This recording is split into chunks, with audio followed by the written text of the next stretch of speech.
Shalom Bapak Ibu dan Saudara yang terkasih. Renungan kita pada hari ini berjudul Equal Treatment. Yakobus 2 ayat 1-4.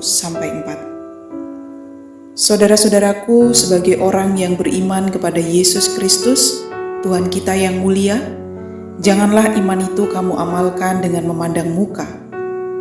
Sebab jika ada seorang yang masuk ke dalam kumpulanmu dengan memakai cincin emas dan pakaian indah, dan datang juga seorang miskin ke situ dengan memakai pakaian buruk, dan kamu menghormati orang yang berpakaian indah itu dan berkata kepadanya, "Silakan Tuhan duduk di tempat yang baik ini." Sedang kepada orang yang miskin itu kamu berkata, "Berdirilah di sana," atau "Duduklah di lantai ini dekat tumpuan kakiku." Bukankah kamu telah membuat pembedaan di dalam hatimu dan bertindak sebagai hakim dengan pikiran yang jahat? Salah satu bank swasta mempunyai komunitas nasabah khusus yang disebut nasabah prioritas. Dari namanya kita bisa menduga bahwa nasabah-nasabah ini tentu mendapatkan prioritas khusus untuk dilayani pihak bank. Beberapa layanan eksklusif itu misalnya, tidak perlu antre di bank karena mereka dilayani di ruangan khusus.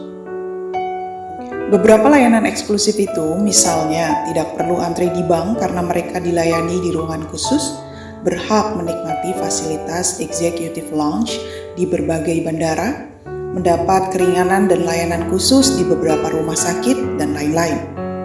Untuk menjadi nasabah prioritas ini, seorang nasabah harus memiliki saldo tabungan atau aset di bank itu sebesar minimal 500 juta. Pihak banklah yang mengundang nasabah tersebut untuk bergabung sebagai nasabah prioritas. Apakah di gereja juga ada warga jemaat prioritas? Pada dasarnya, di tengah kehidupan berjemaat, semua orang harus diperlakukan sama. Rasul Yakobus pernah menegur jemaat Tuhan karena ia menengarai ada praktek ketidaksetaraan perlakuan di mana anggota jemaat tertentu, khususnya yang kaya, mendapatkan penghormatan dan pelayanan yang lebih baik daripada anggota jemaat yang miskin. Praktik ini oleh Yakobus disebut sebagai memandang muka, ayat 1. Dan itu menurutnya berangkat dari pikiran yang jahat, ayat yang keempat. Praktik di mana orang-orang kaya lebih diprioritaskan inilah yang pada gilirannya akan memecah belah jemaat dan menimbulkan konflik.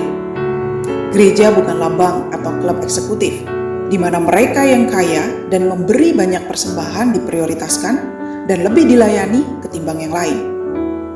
Gereja justru harus memberi contoh pemberlakuan equal treatment atau perlakuan yang setara di antara warga jemaatnya. Dengan perlakuan setara itu, semua orang dilayani dan saling melayani satu sama lain dengan spirit kesatuan dan persaudaraan, meniru Sang Kristus yang tidak membeda-bedakan manusia. Amin.